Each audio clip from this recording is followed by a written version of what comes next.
pentadbiran daerah kecil Pegalungan itu kan. Sekarang ini setakat ini yang setahu saya jumlah umat Islam di Pegalungan itu 280 lebih orang. Jadi 280 lebih orang itu yang berdaftar lah. Yang saya telah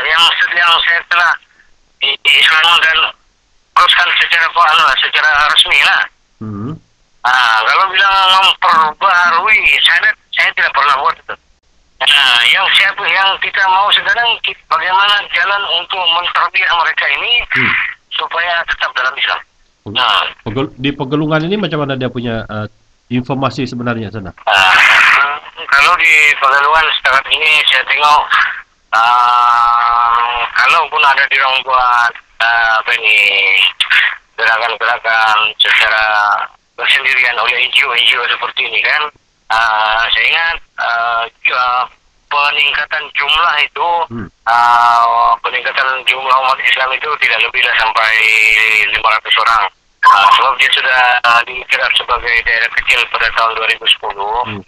Jadi dia punya jumlah orang-orang Islam yang arif tentang Islam itu sudah meningkat. Di sana saya ingat itu tidak ada masalah. Itu saja yang kita bilang tadi itu yang secara senyap-senyap dia bilang mengislamkan orang begini. Tidak ada pula berita saya dengar daripada mertua saya di kampung Cinanduk ramai sudah masuk Islam. Kalau mengikut di dalam pemberitahuan dia melalui Facebook ini, dia sekarang ini kali yang keempat atau kelima masuk di sana dengan jumlah yang dia Islamkan sudah 100 lebih orang, dan dia sudah mendapat sumbangan daripada pihak yang berkaitan oleh rakan-rakan di Semenanjung lebih daripada 20,000 yang duit itu dikumpul untuk khas dengan program itu, dan dia sudah dapat 20,000. Kita tidak sedap itu yang sebenarnya, sebab mualaf ini dari dulu sampai sekarang dijadikan alat untuk dapatkan sumber duit. Itu ada pula berita-berita daripada kawan-kawan yang datang dari Salur, datang dari Sinanduk. Tidak ada berita yang saya dengar masalah itu pula. Ada informasi ini dan saya tengah pantau nih sekarang ini, sebab itulah yang pengalaman kita ini memperbarui syahadah ini dengan teknik-teknik itu yang sebenarnya kemudian dipapar dan cakap inilah mu'alaf. Jadi mu'alaf bukan 1 kali, 2, 3, 4 kali, malahan berkali-kali dijadikan mu'alaf. Itu yang kita sedap Itulah. Jadi begini, kalau depan kita, sebab ini petang saya pergi di Labawan. Ada perjumpaan saya dengan ini ketua Padri SIP di Kampung Fat. Tidak tahu masalah Fat, seperti orang bilang kami hanya boleh bincang dan kami hanya boleh berjumpa dengan Imam Ali. Jadi saya akan pergi ini petang. Nanti saya dengar apa saya cari maklumat apa sumber dari sana. Tapi sebentar tadi ada saya jumpa Ustaz Ridwan. Saya ada tanya-tanya juga perkembangan mengenai perkara yang kita ceritakan ini kan. Dia kata tidak ada, bisa di Sepulut pun tidak ada, di Calung, Cinanduk. Tidak ada langsung program yang kami dengar mengenai dengan pergerakan dakwah apa semua. Jadi saya takut cuma mereka buat cerita ini dalam Facebook, di karang-karang begitu saja. Yang sebenarnya dia datang ini dengan dibantu dengan istri dan juga anak dia. Jadi setakat yang kita dapat informasi, dia dibantu oleh istri dan anak untuk datang di sana, dan yang sebenarnya tidak, ini baru seri yang keempat atau kelima dia datang dengan membawa informasi yang begitulah. Dia tidak kerap kali, tapi setiap kali dia datang itu informasi itu dan dia dapat sumbangan itu yang agak besar. Sedangkan pada kita sedang mempergiatkan usaha-usaha ini, kita di Sabah ini lebih tahu yang sebenarnya keadaan itu. Tapi rakan-rakan kita di pihak yang lain ini pula melihat dia saja yang bekerja, sehingga satu ketika itu ada rakan-rakan kita menyatakan, dia kata, di mana ustaz-ustaz daripada Keningau? Seolah-olah ustaz-ustaz tempatan ni, orang-orang kita ini tidak dilihat sebagai bekerja juga, dia yang dilihat dia saja. Iyalah. Macam contoh imam sendiri.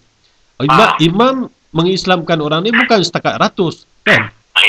Tapi masalahnya imam tidak bagi publicity di Facebook, di surah kabar, di blog dan sebagainya. Ya. Yang saya pikir itu balik. Kalau macam kita buat publish di Facebook di mana-mana lah. Yang kita tidak mau yang orang ambil peluang ini sebagai jalan untuk mau cari duit. Itu yang kita risau soal dia mengislamkan orang berdakwah di Sabah. Itu bukan persoalan sebab kita sendiri, macam saya sendiri, mulai diproses macam mana Islam itu sukar kita terima, macam mana suku-suku penduduk tempatan di Sabah ini dijadikan kepentingan itu yang akhirnya nanti ditinggal begitu dan murtad bukan satu kali murtad, berpuluh-puluh kali murtad. Jadi coba nanti pantau tempat itu yang tadi Pegelungan sama apa itu? Tinanduk. Tinandukan dah cakap, tapi Tinanduk itu kan. Tinanduk itu. Yang pasti sekarang ini apakah benar dia itu belum pernah masuk Islam atau yang kita sifatkan dan yang pengalaman kita itu yang memperbarui syahadah saja, kemudian dia kata inilah mu'alaf. Jadi mu'alaf berpuluh-puluh kali mu'alaf. Kita tidak mau macam begitu kan? Iyalah, bagus macam itu. Jadi biarlah pendekatan itu jujur. Maksud kita itu dia jujurlah. Kalau dia kata orang-orang di sini ini pernah diislamkan di ketika zaman berjaya dan usno, dan kita cuba masuk dengan menggunakan memperbarui syahadah dengan teknik-teknik yang ini, itu kita setuju. Tapi kalau dia kata mu'alaf, ini yang ini yang tidak sedap. Dia kalau dikasih mu'alaf saja nih. Kalaupun dia murtad ya, kalau bilang memperbarui syahadat lah. Nah, kalau dari Kiningau ke Salung 135 km. Kemudian dari Salung itu kita menaiki perahu atau bot ke kampung Tinanduk lebih kurang 50 km gitu. Oke, yang daripada kampung Imam sekarang ini ke sana berapa kilometer? Dari kampung saya sekarang nih. Itulah, nggak bisa di Kiningau kan. Siapa imam karya di sana, adakah? Di kampung di Salung. Di Salung. Salung tidak ada imam. Di Tinanduk pun tidak ada imam. Surau pun tidak ada sana. Kalau di Salung ada surau, tapi surau sekolah. Sekolah punyalah. Kita sudah dapat bayangan lah macam begitu. Iya. Sepatutnya apa yang kita harapkan ini, macam usaha-usaha yang imam sendiri buat, yang kita lakukan berterusan, bukan bermusim-musiman kan? Iya. Jadi itu saja yang saya mau tanya betul, sebab kita merasakan macam biar masyarakat itu faham, berdakwah ini biar jujur bah. Iyalah. Kan, jangan buat macam cerita yang macam itu tadi. Iya. Kita percaya kalau kita bagi orang itu dengan apa juga buat tangan, kan, orang akan terima. Dan satu lagi sifat kita ini memang menyambut tetamu itu kebiasaan bah.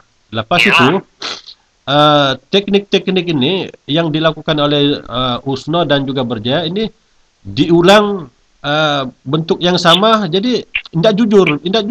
Ya. Jadi itu saja tu. Nanti saya akan bagi maklum nanti dari masa ke masa. Baik. Dan dapatkan itu dua tempat itu. Nanti imam nanti akan tahu nanti siapa orang itu. Baik. Okey, Imam. Assalamualaikum. Assalamualaikum warahmatullahi wabarakatuh.